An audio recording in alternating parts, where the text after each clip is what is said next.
Technique of the day, reverse armbar from mount with strikes. Throwing down strikes, I usually get two reactions. One, straight arm, the other is a block like this. I'll show both.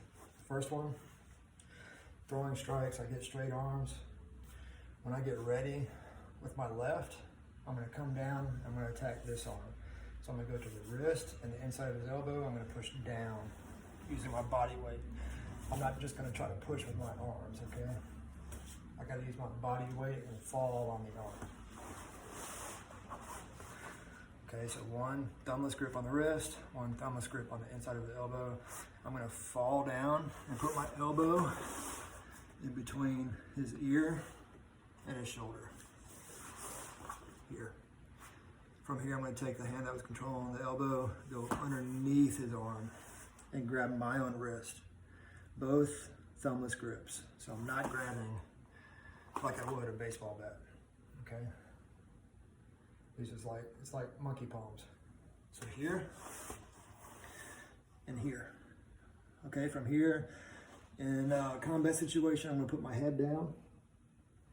It adds weight and it protects my face from eye gouging and strikes. So, but I'm gonna keep my head up so you guys can hear me. So from here, I'm going to pull his elbow in to his body. So what that means is I'm just gonna pull it in tight. So I want his elbow as close to his side as possible.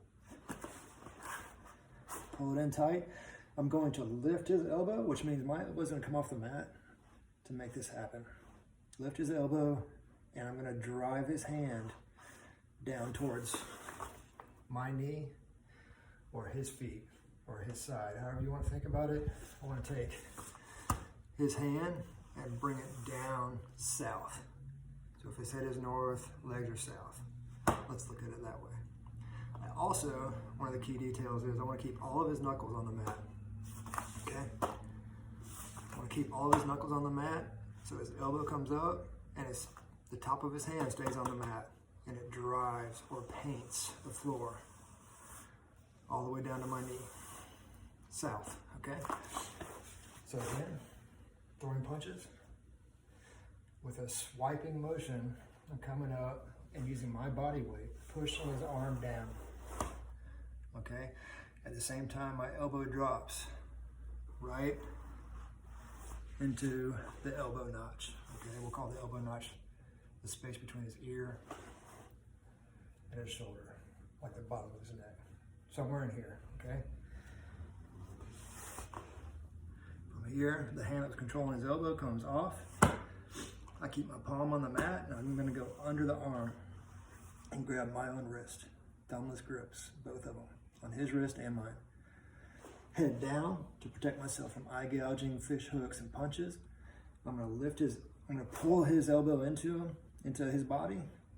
I'm gonna lift my elbow, which in turn is gonna lift his elbow. And I'm gonna drive the back of his hand south. Okay? So that's one. Two is if he was blocking like this, one arm over the other, so like this, what I want to do is I want to attack the top arm.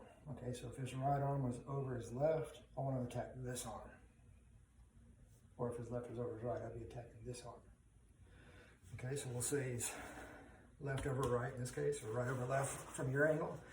All I'm going to do is, if he could stay this way, is my swiping motion becomes a little bit easier.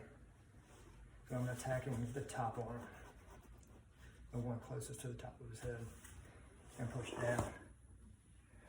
Elbow down into the elbow notch. Hand comes off his elbow, goes underneath his arm. Figure four, thumbless grips. Pull his elbow into his body.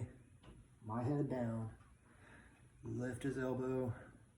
Keep it the back of his hand, top of his hand on the mat, and pull it south.